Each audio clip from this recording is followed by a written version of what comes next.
Samsung Galaxy Buds 4 Pro, Apple's laptop? Yes, they work together perfectly. Here's the step-by-step process to pair and connect your Buds 4 with any MacBook Air Pro or Mini. First, get your buds into pairing mode. Open the charging case lid, keep the earbuds inside. On the bottom of the case, hold the pairing button for 3 seconds until the light inside flashes red, green, and blue.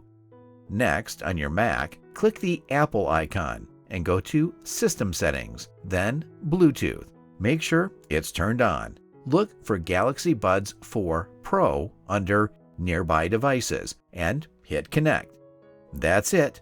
Right after connecting, go to Control Panel. From there to Sound Settings and make sure the Galaxy Buds 4 Pro is selected as an output device. You can even go to Sound Settings and make sure Buds 4's microphone is selected as an input device if you want to use it for phone calls or meetings.